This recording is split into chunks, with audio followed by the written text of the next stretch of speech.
So the first two cards that really jumped out at me here is the Queen of Pentacles. And this is you finally getting into the place where you feel like you're making the money that you deserve, that you're looking for. And you're in a place where it is very financially lucrative, where you are getting a lot of, I want to say positive reception as well. And for once in your life, I feel like financial inflow is going to be very good from now until the end of this year, okay? And what's really another card that's linked up with the Queen of Pentacles here is the Ten of Pentacles. This is kind of like things that are built up very slowly. Okay, it's built up over time, but it is very consistent. It is also incredibly stable. And so I'm sensing, you know, with that Saturn period of the past few years, it was kind of like a rebirth process for many of you. And you really looked at your finances and you really looked at your career sector and you're trying to figure out, you know, what is the best logical step that I need to take so that I can secure a future for myself. Many of you are really adamant about, you know, planning for your retirement, planning to kind of like build up wealth so that you can leave a legacy for your children, so that you can leave something so that when you're gone, your children can inherit them. And then others really trying to build up wealth, savings, and especially, you know, investing in lucrative work projects, work assignments, or even like investment portfolios that I'm seeing here with this card. So you're making your money grow for you. And I do feel that there's going to be a lot of abundance and prosperity in the home environment. You're providing for your kids. No one is really worried about, you know, where the next meal is coming from. And I'm also sensing as well, you're building a lot of stability for your financial future. Okay. Another thing coming through, and this is something that kind of jumped out at me too. So this is your energy here, Scorpio. This is, it's a more nurturing quality because it's showing up here as the Queen of Cups, okay? So when it relates to people that you're dealing with, as well as how you connect to other people, I feel that emotionally, these emotional connections, what you might have realized coming into this month of October is that, you know, on the one hand, you're emotionally connected to another person and you want them to be okay. It's hard for you to sever the connection that you have with another person. You're very wound up with them. You're very emotionally invested. And many of you have gone through the process where you kind of stop taking care of yourself so that you can take care of either your relationship partners or your relationship partners. There was great demand.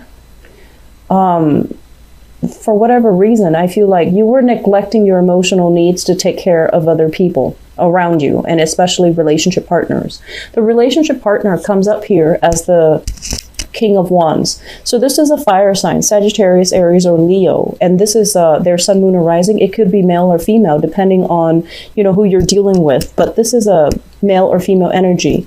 This is somebody who is very, I want to say they're very loyal. They're very protective. And they really care about you. There's great, intense chemistry related, you know, in the interaction between you and them. But I feel like they're at a point where they're trying to figure things out for themselves. And they're at a point where they're trying to take a next step, a big leap in their financial life, in their career, in their professional life. And so they might be scoping out, you know, what's the next step for themselves. And so many of you are kind of like slaving away, taking care of your relationship partner. And the important thing for this month is to pull back this energy. Learn to take care of yourself, take care of your emotional needs, slow down and, you know, nurture yourself rather than dissipating your time, resources, energies, and you feel very depleted. And so if your partner is at a point where they're really concerned about their career, where they're, you know, putting in a lot of overtime at work, for example, and you feel a little bit sidelined, you feel like you're put on the back burner, it's really important to address these issues up front, okay, so that they don't breed resentment, okay? For your emotional health, we do have the Queen of Cups linked up here with the Empress. And the Empress, usually this card is about, abundance. It's about feeling very comfortable, feeling very confident in your own skin. When it shows up in the reverse position, I feel like for many of you professionally, you might be feeling a little bit like, do I have the skills? Do I have the knowledge? Am I capable? So there's a lot of self-doubt coming through for this month, whether or not you have the skills to do something, whether or not you're going to be able to succeed, whether or not things are going to work out in your relationship sector, and whether or not as well things are going to work out the way you anticipate in the financial sector. So the self-doubt, Scorpios, as with every water sign, I feel water signs are bogged down with a lot of self-doubt, a lot of negative self-talk too, because deep down there's a deep sense of insecurity, like, am I good enough? Is it the right thing for me? If it's the right thing for me, why does it take so long? Why is it so difficult? Because intuitively, you understand that when it's the right thing, it should flow. It should be smooth. It shouldn't require so much investment and so much work and so much back and forth. And so you're questioning the validity of either a relationship, or you're questioning the validity of, am I in the right career? Am I in the right place? Am I going to be able to make it and be successful? Because I feel like you feel like you're lacking in either experience, you feel you're lacking in either, self-confidence to be able to make the next step, to be able to make that leap to secure your financial future. This energy, if it doesn't exhibit a person, I do feel what it relates to is in the career front, once again, professionally, there are contracts that might be a little bit unclear. There are things that you might be deciding between you and, like either a supervisor or higher up, a business partner, where you're trying to draw up contracts, you're trying to establish, procedures or baseline rules and regulations of how you need to bring, like what you need to contribute in a work environment, what they need to contribute. And things are left a little bit unclear. You're trying to push things along. You're trying to, smooth things out and push things along so that you both can come to an agreement or a consensus. And the person that you're dealing with is kind of dragging their feet. They're kind of like, let's just see what happens. Let's just see, how things are going to plan out. Let's just slow things down and not finalize anything. So it can be a little bit frustrating if you have contracts that needs to be signed, if you have legal issues that you're trying to get rolling or, get some closure on, and it's not coming or it's not happening in the manner that you'd hope, okay? And so I feel like the major theme for this month is really take it easy. Do not doubt yourself. Financial abundance is coming in plentifully. And so the negative self-talk, I don't feel that it's going to be conducive for anything. It's just like, worries that don't really lead to anything. So I feel like this is the month where you need to be very grounded. Take care of things one day at a time, one project at a time. Don't anticipate too much. What's going to happen in the future? Are we going to be okay? Is everybody going to be on board? Work as well.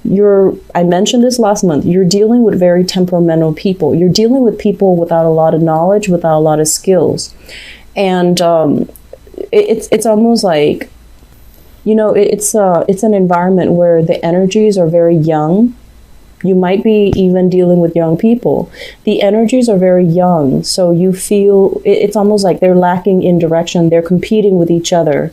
And possibly some of you are in a position where you're hiring people and you're trying to decide the best candidate.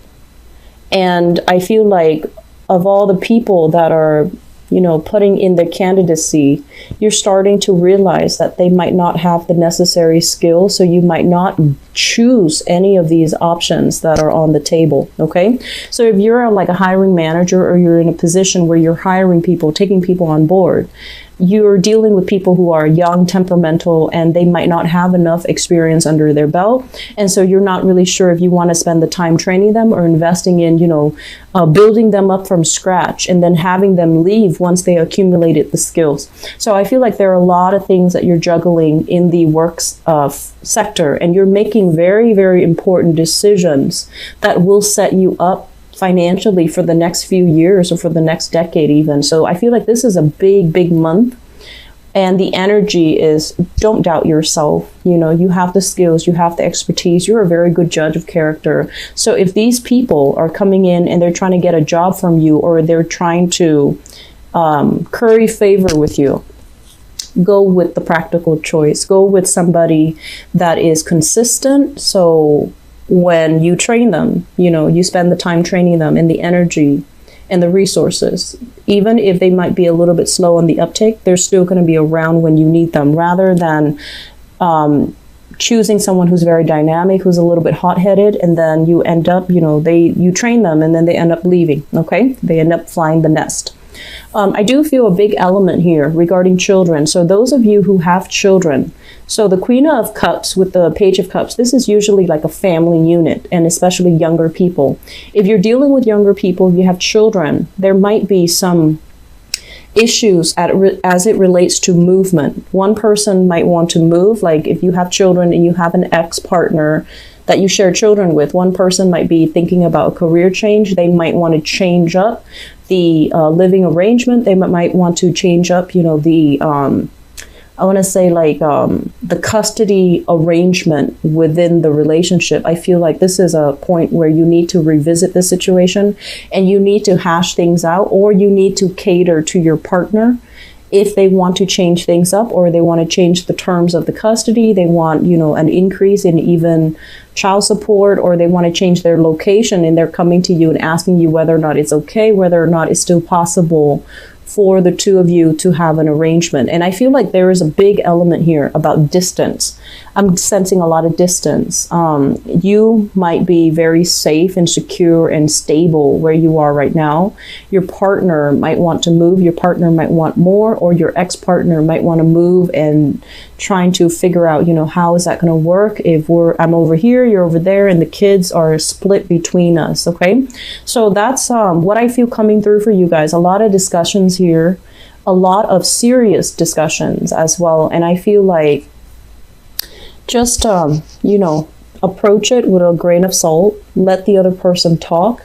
You might not get the negotiation going your way if you become hot-headed, or if you become like closed off. Okay, so the important thing is not to feel threatened, and the important thing is to be very grounded and to be very practical with the decisions that you're making, and to, you know, really think about what's best for the children if that's what you're dealing with.